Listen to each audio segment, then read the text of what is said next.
has been killed in that hostage standoff in Algeria. Frederick Butaccio from Katy, Texas, near Houston, was an employee of the oil company BP. We don't know how he died, but U.S. government sources tell us his body has been recovered.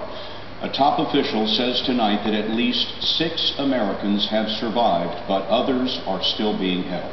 U.S. military transport planes landed near the scene and evacuated survivors, some of them described as lightly wounded. All of this is playing out at a natural gas plant in the Sahara Desert. It began 3 days ago when terrorists who claim a link to Al-Qaeda attacked buses carrying employees and then took over the residential section of the complex. Algerian forces then attacked the terrorists. There have been many casualties, but the facts remain unclear. Mark Phillips has the latest. These were some of the lucky ones. Freed hostages who'd managed to get away from the desert gas plant where they'd been held. They told of how they'd fled in the confusion as the Algerian army attacked. Many were injured, some badly. It happened so fast. But it hasn't ended quickly. The Algerians say they've freed nearly 100 foreigners, and as they were being bussed away, many thanked their rescuers. It was so nice and safe and brought off the bad guys. But the bad guys, the Al-Qaeda-linked mass battalion led from afar by Mukhtar bin Mukhtar, may still be holding some of the roughly 30 foreigners still unaccounted for. More detail of the ordeal has emerged with the freed hostages. Some say they had explosives hung around their necks as they were placed in a convoy of vehicles by their captors.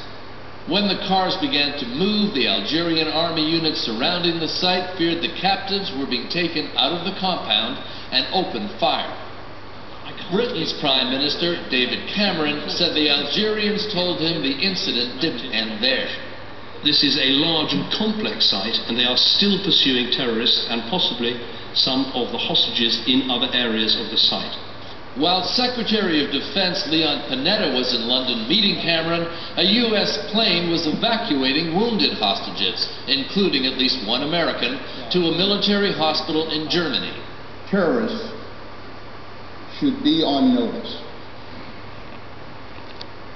that they will find no sanctuary, no refuge, not in Algeria, not in North Africa, not anywhere. And the kidnappers are now reportedly offering a prisoner swap.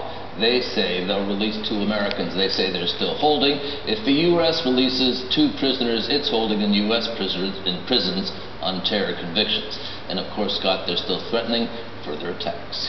Mark, thanks very much. The leader of that terror group that Mark just told us about, Mukhtar bin Mukhtar, has an entourage that calls him the Prince. But that's just one of his aliases, and we asked David Martin to find out more about him. Mukhtar bin Mukhtar, a.k.a. One Eye, because he lost an eye fighting in Afghanistan, a.k.a. the Marlboro Man, because he made a living smuggling cigarettes. No Westerner knows him better than former Canadian diplomat Robert Fowler, who was his hostage in 2008. He would stand sentry duty, he would work in the kitchen, but there was absolutely no doubt who was the boss. He wasn't a flashy guy in any way. He was rather soft-spoken. But as soon as he began speaking, everybody would listen. Bin Mukhtar has been known to intelligence agencies as a leader of the North African affiliate of Al-Qaeda, called Al-Qaeda in the Islamic Maghreb. They would tell me repeatedly, we fight to die while you fight to go home to your wives and kids. How can we possibly lose? They believed their fight was God's fight, and because it was God's fight, it would be won.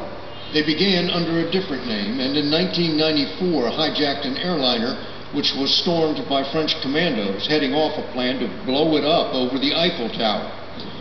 They later took the name Al-Qaeda in the Islamic Maghreb in an effort to attract more recruits. Bin Mukhtar even named one of his sons after Osama bin Laden. He's very tough, he seems physically demanding, he demands a lot of his people, and therefore, yes, I'd say he's a tough enemy. Whatever name he operates under, Bin Mukhtar has suddenly emerged from the North African desert as America's newest enemy. David, thank you. After a decade of lies,